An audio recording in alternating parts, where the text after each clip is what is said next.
I mean, I think I graduated at 23 or something Oh, like that was that. 22 that or was 23. Yeah. that Yeah. is that's So, awesome. And yeah. then the hygiene school that you attended was dental hygiene in Nebraska? Yeah. So the University of Nebraska College of Dentistry. Yeah. So they had a dental college. So it had dental students, hygiene students, and then they did specialties. So they had like endo, perio, Oh. ortho, and so yeah. So I was in that college. Oh, So okay, yeah. like periodontal, like Hmm. I know there's like periodontal disease, so do they Yep. specialize in Yep. people with periodontal Yep. Exactly. issues? Okay. Yep. Yep. So yeah. Exactly. So as a hygienist, Mhm. what do you do for your job? Yeah. So I've been a hygienist for a really long time. And yeah, so I like being a hygienist because I get that one-on-one time with the patients Mm-hmm. versus being an assistant who is with the doctor during those procedures. So I will bring a patient back. We go over medical history because the mouth is connected to the rest of the body. So we need to Yes. know if there's any other concerns and indications that we need to be aware of. So we go over medical history, take blood pressure.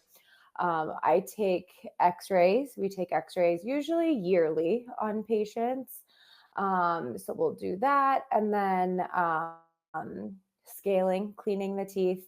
We will also probe or measure everyone's like pocketing. So that's where we can identify gingivitis, periodontal disease, or if they're just a healthy mouth.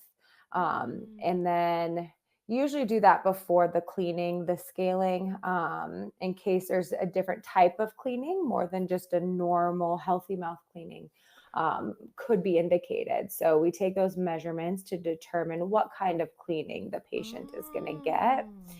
Yeah, so deeper pocketing would be the start of periodontal disease, or it would be periodontal disease. So it's bone Oh. loss. So just losing that supportive structure of the teeth. And so if they Oh. have these higher numbers, higher readings, higher pocketing, then we have to get a little bit deeper, and it's a whole different kind of cleaning that we would do. So yeah, so we measure those pocket depths before we clean, and then we clean and then polish, floss. And then typically the doctor will come in and do an exam, uh, just looking for any decay or any work that might need to be done. And then, yeah, that's it. Awesome. Awesome. Yeah. So you guys have to take in all those factors, Hmm. previous health is history, Yep. taking those measurements, Yeah. determining um what kind of cleaning the patient will need because Yep. everybody's mouth is different. Absolutely. Cool. Exactly. Cool. Yeah. Yeah. Okay, second question. What do you think was the most important factor to being successful in dental hygiene school? Oh, in school. I think being dedicated to it, and we were told, it's probably not a good idea to have, a part-time job. Like there's a lot of studying that goes on with this. So I think just being really focused and staying on top of the studies, but also there's, the academic part, but there's also the clinical part that goes into it. And so I think having a good mix of both of those is really important. So yeah, Okay. I think just being really dedicated to what you're doing. Yeah, for sure. Like you knew you wanted to do this and you Mhm. full-fledged like immersed yourself into it and you didn't have Yeah. any like other outside distractions. Yeah. Yep. Okay. Yep. Did Yep. you work during hygiene school? I No. did not. No. Okay. No. Nope, I didn't. Um did With my school, we were there, 5 days a week, typically 8 to 5, and then you study in the evening. So there Yeah. wasn't a lot of extra time. Yeah. That's so if everything goes well with me and Yeah. I get into the program, I'll be in the same boat. So I Yeah. probably won't be able to work either.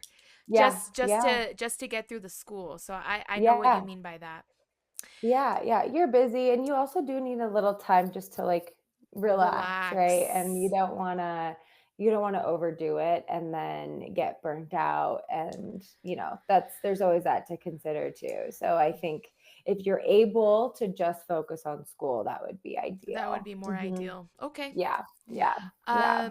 Third question. What were some of the biggest barriers or obstacles you faced before and during dental hygiene school? Um, let's see. I think not really knowing exactly what to expect.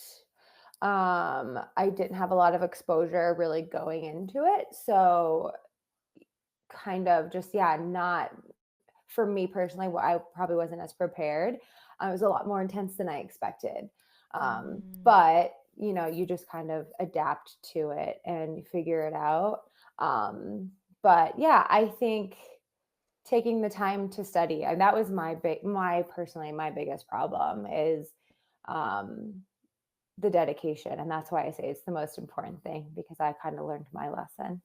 so Yeah. before you were like, oh, well, I guess Yeah. before going in the program, did you anticipate it being that like rigorous and strenuous? No.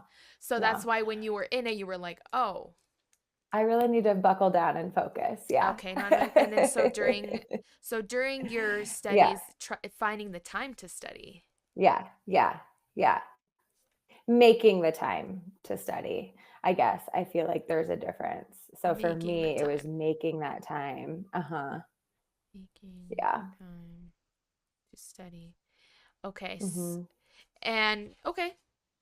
Um, and the fourth question, what is the most challenging part of being a hygienist? I think it's dealing with certain patients. I mean, you work in the pharmacy, you deal with patients, Right. and you'll get a patient in your chair and you will know exactly what is going on. And maybe this patient needs more work than they want to admit, and they don't want to follow through with that. They don't take your recommendations seriously, and trying to, I think, get your point across to them can be frustrating. So Mm. I think that that's definitely a challenge, is just the patient like resistance to things that are recommended. So pretty much patients not being compliant. You Yeah. know, they're there to obviously get a teeth cleaning, a good teeth cleaning, but if they're not being Yeah. honest, then it's like if you can't help yourself, I can't help you, pretty much situation. It's so funny because I had this conversation just this morning with another hygienist Uh-huh. actually, and it was, you kind of get to a point where it's frustrating when you care more than the patient does. Mm-hmm. Yeah. If it's Yeah. when you care more than the patient does. Yeah. Yeah.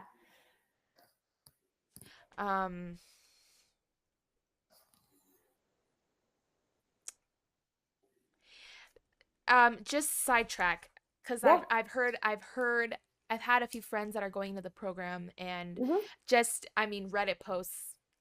Um, I've seen that they say I guess when you're working and like kind of like the ergonomics of it, like Mhm. some people say they experience back pain with this Mhm. job because Mhm. you're of the certain position you're in and your hand Mhm. movements. Do you Mhm. experience?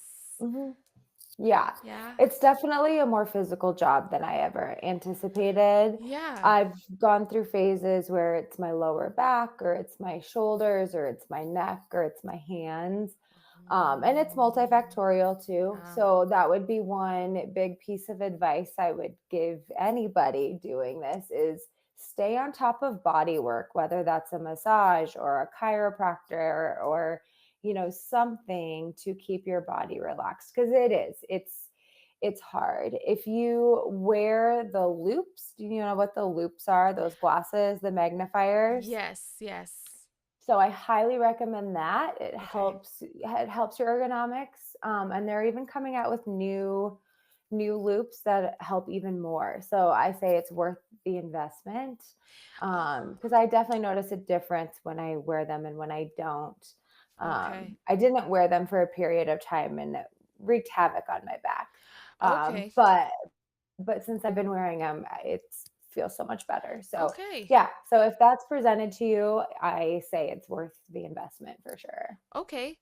Yeah. And the last question would be what advice would you give to someone before starting dental hygiene school like me?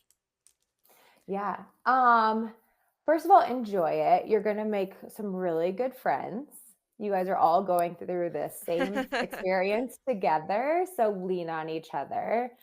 But, it is serious too. And so yeah, it's just being dedicated to it, but enjoying yourself in the process too. And yeah, lean on your friends. You guys are going through the exact same thing and can relate to each other, right? So I think it's really important to have, those connections and those friends.